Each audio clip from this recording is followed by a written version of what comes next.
What happens when a disabled man in a small-town parking lot becomes the target of ruthless bikers? You won't believe how his quiet phone call turns the tables in the most unexpected way.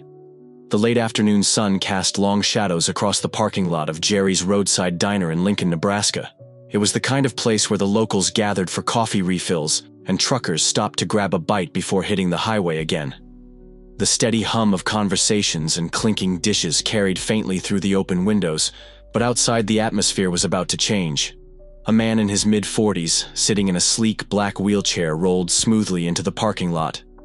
His name was Leon. Dressed in a crisp button-down and faded jeans, he moved with quiet confidence. His gaze fixed ahead. Leon had come to grab a late lunch after running errands. Unaware he was about to become the target of unwelcome attention across the lot. A group of 5 bikers leaned against their motorcycles. Their laughter echoed rough and pointed as one of them elbowed the other, gesturing toward Leon. He was the kind of man who drew attention without asking for it. His dark skin and the wheelchair combined to make him an anomaly in their world. "Hey, Rollin' Thunder!" One of them shouted, his voice cutting through the space like a bad joke. The others chuckled, their laughter carrying a mean edge. Leon didn't look their way. He simply continued toward the diner door, focused, calm, and completely unfazed. But the bikers weren't about to let it go. One of them pushed off his bike, a cocky smirk plastered on his face, and started walking toward Leon. The rest followed, their boots crunching against the gravel. Leon slowed his approach, instinctively aware of the group closing in behind him. He stopped near the diner's entrance. His hand hovering over the wheel rim, the leader of the bikers, a burly man with a leather vest and a patch that read, "Outlaw Rebels," stepped closer. His grin was anything but friendly. "Hey, buddy," the man called out, his tone dripping with mockery. "Where's the fire? Or are you just out for a stroll?" The group behind him erupted in laughter. Leon turned his head slightly, meeting the man's gaze with an expression of calm resolve. "Just grabbing some lunch," he said evenly. His voice was steady, controlled, giving nothing away, but his calm only seemed to provoke them further. Another biker, younger and wiry, with tattoos snaking up his arms, chimed in. "What's the matter, man? Ain't gonna run us over, are you?" He mimicked a wheeling motion with his hands, earning another round of cruel laughter. Leon didn't reply this time. Instead, he adjusted his position and prepared to wheel past them, clearly uninterested in playing their game. But as he moved, one of the bikers stepped directly in his path, blocking him. "Not so fast," the leader said, his grin fading into something colder. "We're just having a little fun, right? No need to be rude for a moment." The air felt heavy. A few patrons inside the diner glanced out the windows, but no one dared to intervene. Leon looked at the biker in front of him, then at the others forming a loose semicircle around him. Still, he showed no fear. "I don't want any trouble," Leon said plainly, his voice carrying just enough authority to make the men pause. But it was clear they weren't backing down. Instead of responding, Leon reached into his pocket and pulled out his phone. His movements were slow, deliberate, but they didn't go unnoticed. The leader's smug expression faltered for just a moment. "Who you calling, huh?" he barked. "Cops ain't gonna do much out here." But Leon's calm demeanor didn't waver. He put the phone to his ear, and said just a few words before hanging up. The bikers exchanged uneasy glances, but they didn't yet realize what was coming. Leon tucked the phone back into his pocket without a word. The leader of the bikers squinted at him, trying to read his expression. "What was that about, huh? You think you're scaring us?" He sneered, but there was an undercurrent of uncertainty in his voice. Leon didn't reply. He didn't need to. Instead, he wheeled his chair a few feet to the side, positioning himself against the wall of the diner, as though he had all the time in the world. His calm composure only fueled their frustration. "What you got back up coming?" Another biker joked, his laugh carrying a nervous edge. The others joined in, but it was forced, hollow. Something about Leon's quiet confidence was starting to eat at them. Minutes passed. The bikers shifted restlessly, their bravado beginning to crack. "Man, I don't like this one," muttered under his breath, but the leader quickly silenced him with a glare. Then it happened, a low rumbling sound in the distance. It was faint at first, barely perceptible, but it grew louder with every passing second. The unmistakable roar of engines filled the air, cutting through the uneasy quiet of the parking lot. Heads turned toward the main road as a convoy of motorcycles came into view, their chrome glinting under the late afternoon sun. The sight was enough to make the bikers fall silent. The convoy was massive, dozens of riders clad in black leather and helmets, their jackets adorned with patches bearing symbols of unity and protection. They moved as one, their presence commanding attention. Leon watched them approach, his face unreadable.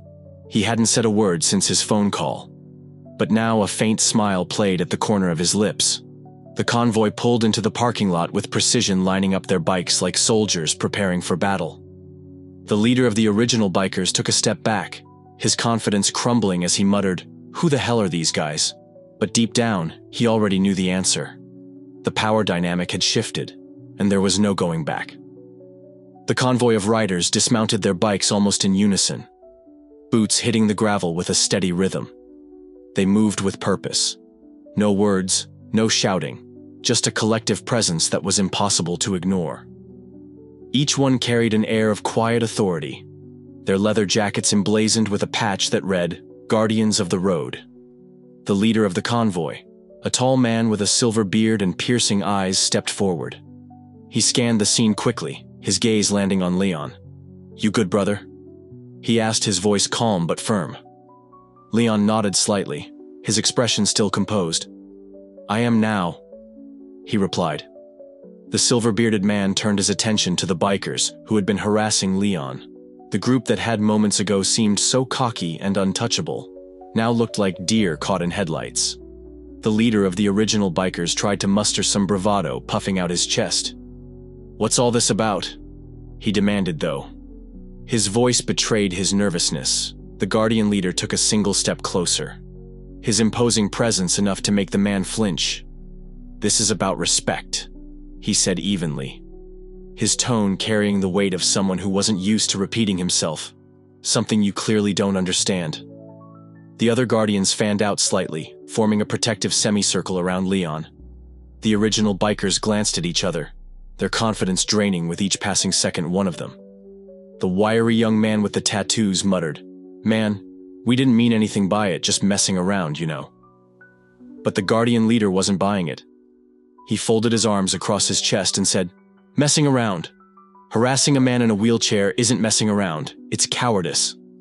The leader's words hit hard, and for the first time the bikers had nothing to say. The silence was deafening, broken only by the faint sound of the diner door opening as curious onlookers peeked out to see what was happening. The leader of the original bikers swallowed hard, his earlier smirk now a distant memory.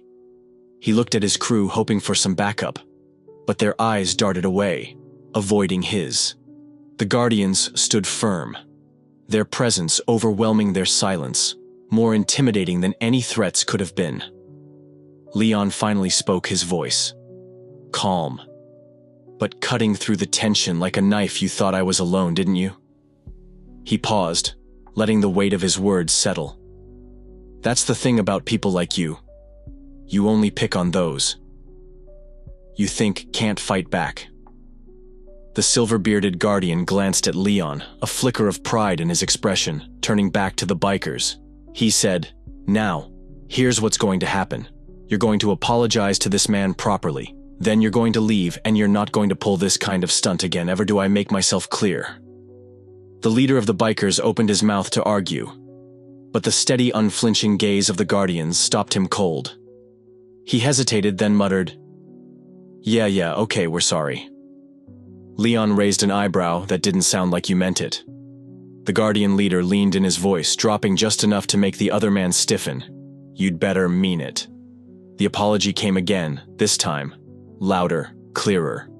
"We're sorry," the leader said, glancing at Leon, then at the ground. The others mumbled their own half-hearted apologies, their bravado now completely gone. Leon nodded once apology accepted. "But remember, you don't get a second chance to fix this kind of mistake," as the bikers scrambled back to their motorcycles. The Guardian stayed put, watching silently, until the group sped off, their earlier arrogance replaced by haste and humiliation. The parking lot grew quiet again, the tension finally lifting. Leon turned to the silver-bearded man and extended a hand. "Thank you," he said simply. The man clasped Leon's hand firmly. "Anytime, brother. You're not alone." Remember that the convoy began to mount their bikes, the rumble of their engines filling the air once more. But this time it wasn't a sound of fear. It was solidarity, a reminder that strength comes in numbers, and that standing up to injustice always matters.